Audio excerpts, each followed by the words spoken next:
Recent rains in some parts of the country have renewed hope of a normal season after weeks of heat, dryness and decreasing dam levels.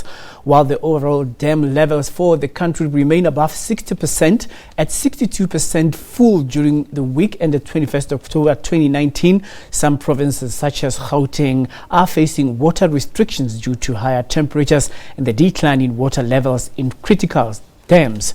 Water levels in the Vaal Dam, a major supplier to Gauteng, dropped to 46.6% and relative to 85.7% last year. So the situation is compounded by the closure of the Lesotho Highlands Water tunnel for maintenance until the end of November, and the fact that the Katse and Mohale dams reached a record of 13.6 to 32.7% respectively.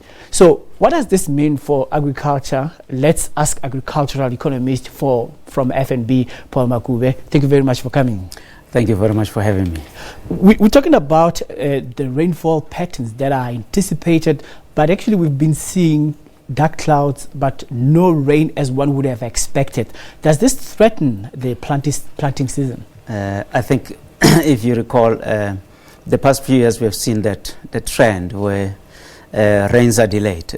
We normally get our rains mid-September onwards, and in the east in the mid-October. So we are now towards the end of the October, and little bits of showers there and there.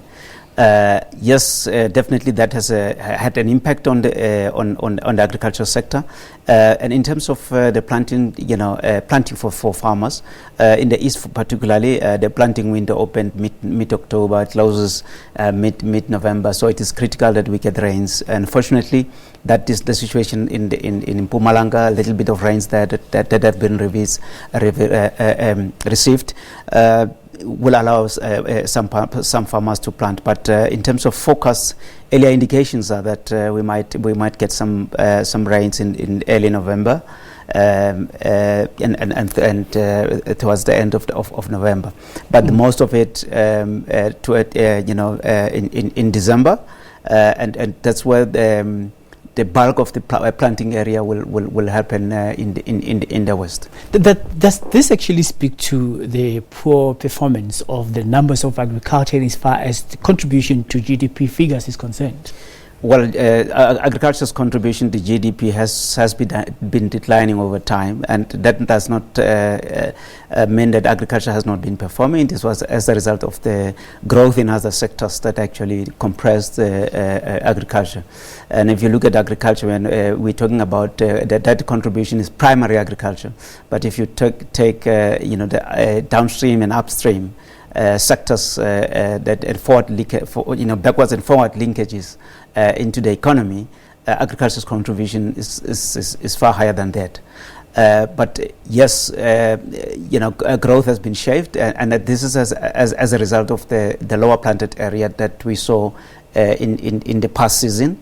So we're looking forward to the new season, and we are optimistic that we might see a rebound in production conditions towards midsummer and towards the end of summer. And already farmers have indicated they're optimistic. They've indicated that they're going to plant a slightly higher planted area in the recent planting estimates, the preliminary ones. So if you are optimistic this year, when you track back to last year this time and the delayed rainy season, how does it explain the confidence that one would have towards the bumper crop season? Does it explain whether there has been an upward trajectory in as far as production volumes is concerned? Look, production volumes are highly linked to production conditions. So in better season where we have sufficient rainfall and enough planted area, then we have a bumper crop. The past season, farmers reduced their planted area, and the initial expectations were that we are going to have a sharply lower crop. But it turned out to be about closer to, just above 11 million tons. And if you include carryover stocks, then it ensured that we have sufficient supplies for the current. Okay, so are you going to have a little bit of a slump in your production graphs just because of this delayed season, and is it going to have a spike later on?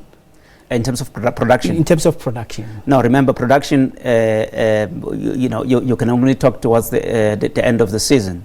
That's only when production happens. So if you're looking at the planted area, indications are that they are going to plant more than they planted in the previous season. So we expect a rebound in production. But all this is dependent on how the weather prevails going forward. And with climate change and so on, forecasts have been difficult to come by. Okay, so we should expect an increase in the dam levels in few weeks to come. Not few weeks to come for the seasons. We should talk about the season now. Okay. Remember, dam levels. It depends where it rains, and dams normally receive water from elsewhere, not necessarily in areas where they are situated. Water flows from one area to another through rivers into dams. Yeah. All right. Yeah. Thank you very much for clarifying that. Okay. Thank you very much for having me. Okay. We're speaking to agricultural economist from FNB, Mr. Paul Makube. We're going to take a break now. Please stay with us.